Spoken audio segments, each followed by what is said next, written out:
ሰዎች ሆይ ከዚህ ዓመት በኋላ ከመካከላችሁ እንደገና ለመገኘት መብቃቴን አላውቅምና ልብ ብሎ የሚያዳምጥ ጆሮአችሁን አውሱኝ። ዛሬ የምነግራችሁን ቁም ነገር በጥሞና አዳምጡ። በዕለቱ ከመካከላችን ለመገኘት ዕድል ላልገጠማቸውም መልእክቴን አድርሱ። ሰዎች ሆይ የዛሬው ቀን ይህ ከተማ የተቀደሱና የተከበሩ መሆናቸውን የምታውቁትን ያህል የእያንዳንዱን ሙስሊም ሕይወትና ንብረትን በክብር እንድትይዙ አደራ ተጥሎባችኋል። በእጃችሁ የሚገኙትን የአደራ ዕቃዎች ለባለቤቶቻቸው መልሱ።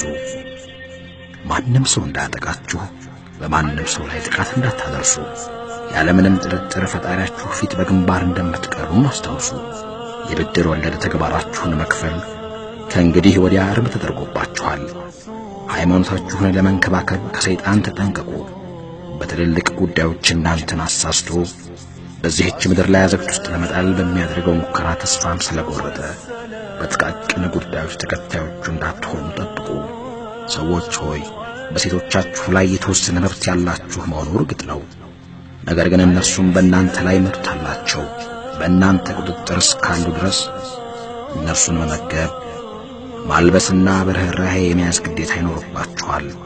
ሴቶቻችሁ የኑሮ ጓደኞቻችሁና የቅርብ ደጋፊያችሁ በመሆናቸው በርህራሄና አግባብ ባለው መልክ ተንከባከቧቸው። እናንተ ከማትፈልጉት ሰው ጋር ጓደኝነት እንዳይመሰርቱና ቤታችሁ በጭራሽ እንዳይፈርስ ማድረግ የእናንተ መብት ነው። ሰዎች ሆይ በሚገባ አድምጡ፣ አላህን ተገዙ። በቀን 5 ጊዜ ሰላታችሁን ስገዱ። የረመዳንንም ወር ጾሙ። ከሀብታችሁም ዘካ ስጡለት። እንዲሁም ከተቻላችሁ ሐጅ አድርጉ። እያንዳንዱ ሙስሊም ለሌላው ሙስሊም ወንድም መሆኑን ታውቃላችሁ። ሁላችሁም እኩል ናችሁ። ማንም ሰው ከሌላው የሚበልጥበት መንገድ የለም አላህን መፍራትና በጥሩ ተግባሩ ቢሆን እንጂ።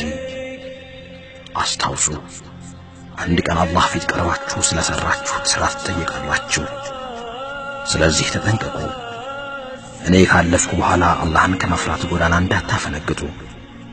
ሰዎች ሆይ ከኔ ኋላ አዲስ ነብይ ወይም መልእክተኛ አይመጣም፣ አዲስ እምነትም አይወለድም። በሚገባ ተመራመሩ።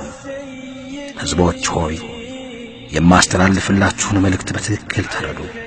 ኋላዬ 2 ነገሮችን ቁርአንና የኔን ምሳሌነት ማለትም ሱና ትችላችሁ አልፋለሁ።